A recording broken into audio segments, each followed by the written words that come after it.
Hello दोस्तों, law study पर आपका स्वागत है। लॉ से संबंधित जानकारी के लिए चैनल को सब्सक्राइब कर लीजिए। इस वीडियो में हम जानेंगे परिवाद पत्र क्या होता है, परिवाद के आवश्यक तत्व एवं परिवाद को कौन दायर कर सकता है तथा परिवाद एवं एफआईआर में प्रमुख अंतर क्या है। परिवाद क्या है? परिवाद का क्षेत्र अत्यंत व्यापक है क्योंकि इसमें लिखित कथन के साथ साथ मौखिक कथन भी शामिल होते हैं। समस्त न्यायिक कार्यवाही परिवाद पेश करने पर ही शुरू होती है, यानी यह किसी भी आपराधिक कार्यवाही का पहला चरण है। परिवाद को अंग्रेजी में कंप्लेंट कहा जाता है, जिसे साधारण शब्दों में शिकायत कहा जाता है, और उर्दू में इसे इस्तगासा कहा जाता है। गणेश बनाम शरणप्पा AIR 2014 SOC के प्रकरण अनुसार परिवाद से तात्पर्य ऐसे मौखिक या लिखित दोषारोपण से है जो मजिस्ट्रेट के समक्ष कार्यवाही के लिए प्रस्तुत किया जाता है। आपराधिक मामलों में कार्यवाही का आरंभ दो तरह से होता है।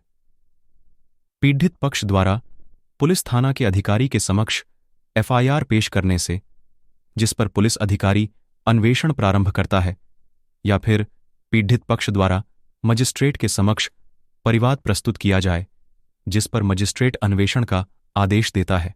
परिवाद की परिभाषा दंड प्रक्रिया संहिता 1973 की धारा 2 के अनुसार परिवाद से इस संहिता के अधीन मजिस्ट्रेट द्वारा कार्यवाही किए जाने की दृष्टि से लिखित या मौखिक रूप में उससे किया गया वह कथन अभिप्रेत है कि किसी व्यक्ति ने, चाहे वह ज्ञात हो या अज्ञात, अपराध किया है, किंतु इसके अंतर्गत पुलिस रिपोर्ट नहीं है। इस परिभाषा के अनुसार ऐसे किसी मामले में जो अन्वेषण के पश्चात किसी असंज्ञेय अपराध का किया जाना प्रकट करता है, पुलिस अधिकारी द्वारा की गई रिपोर्ट परिवाद समझी जाएगी और वह पुलिस अधिकारी जिसके द्वारा ऐसी रिपोर्ट की गई है वह परिवादी समझा जाएगा। मुख्य रूप से परिवाद के आवश्यक तत्व निम्नलिखित है। 1.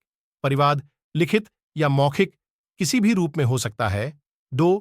किसी शिकायत यानी लिखित या मौखिक कथन को तभी परिवाद माना जा सकता है जब उससे कोई अपराध का किया जाना प्रकट होता हो। यदि कोई शिकायत कथन विधि द्वारा दंडनीय किसी अपराध की परिधि में नहीं आता है तो उसे परिवाद नहीं माना जाएगा। 3. परिवाद हमेशा मजिस्ट्रेट के समक्ष प्रस्तुत किया जाता है। 4. परिवाद का मुख्य उद्देश्य इस संहिता के अधीन उस मजिस्ट्रेट द्वारा कार्यवाही किया जाना है जिसके समक्ष परिवाद पेश किया जाता है। 5. पुलिस रिपोर्ट परिवाद में शामिल नहीं है, उसे परिवाद केवल तभी माना जा सकता है जब अन्वेषण के पश्चात असंज्ञेय अपराध कारित होना प्रकट होता है। 6. परिवाद में अभियुक्त के नाम का उल्लेख किया जाना आवश्यक नहीं है, लेकिन इसमें ऐसे तथ्य आने चाहिए जो अपराध से संबंधित है। 7. परिवाद में परिवादी द्वारा उस साक्ष्य का उल्लेख करना आवश्यक नहीं है जो उसके पास है। 8. परिवाद को निर्धारित समय में पेश करना चाहिए। 9. परिवाद पीड़ित पक्ष या उसके अधिवक्ता द्वारा स्वयं या डाक से पेश किया जा सकता है। परिवाद कौन प्रस्तुत कर सकता है? परिवाद कोई भी व्यक्ति जिसे किसी अपराध के घटित होने की जानकारी है, चाहे यह उस अपराध के घटित होने से प्रभावित हुआ हो या नहीं, परिवाद प्रस्तुत कर सकता है। इसके लिए यह आवश्यक नहीं है कि परिवाद पीड़ित व्यक्ति के द्वारा ही प्रस्तुत किया जाए, वह किसी भी व्यक्ति के द्वारा प्रस्तुत किया जा सकता है। परिवाद प्राकृतिक ही नहीं अपितु विधिक व्यक्ति के द्वारा भी पेश किया जा सकता है। इसके अलावा विधिनुसार संयुक्त रूप से भी परिवाद पेश किया जा सकता है, लेकिन धारा 155 से 199 में वर्णित अपराधों के लिए विनिर्दिष्ट रूप में ही परिवाद प्रस्तुत कर सकते हैं तथा धारा 107, 110, 144, 145 के तहत किया गया आवेदन परिवाद की परिभाषा में नहीं आता है। परिवाद किस न्यायालय में प्रस्तुत किया जा सकता है?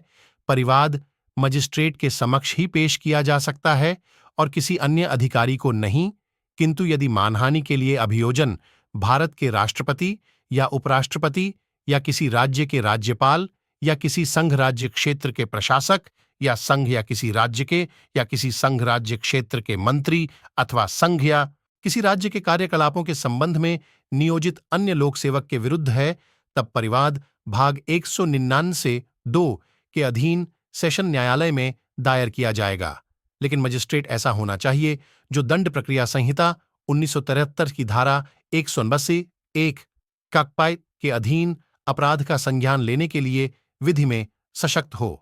प्रथम सूचना रिपोर्ट किसे कहते हैं? जब किसी व्यक्ति द्वारा संज्ञेय अपराध के घटित होने की लिखित या मौखिक सूचना पुलिस थाना के थानाधिकारी को दी जाती है और वह थानाधिकारी उसका इंद्राज रोजनामचा यानी रजिस्टर में कर लेता है, तो वह प्रथम सूचना रिपोर्ट कहलाती है। परिवाद पत्र व प्रथम सूचना रिपोर्ट में प्रमुख अंतर: एक, परिवाद संज्ञेय एवं असंज्ञेय दोनों अपराध के संबंध में प्रस्तुत किया जा सकता है, जबकि प्रथम सूचना रिपोर्ट केवल संज्ञेय अपराध के संबंध में ही दी जा सकती है। जी, परिवाद मजिस्ट्रेट के समक्ष प्रस्तुत किया जाता है, जबकि प्रथम सूचना रिपोर्ट थाने के भारसाधक अधिकारी को दी जाती है। 3, परिवाद प्रस्तुत करते ही मजिस्ट्रेट को उस मामले में संज्ञान प्राप्त हो जाता है, जबकि प्रथम सूचना रिपोर्ट से मजिस्ट्रेट को संज्ञान प्राप्त नहीं होता है।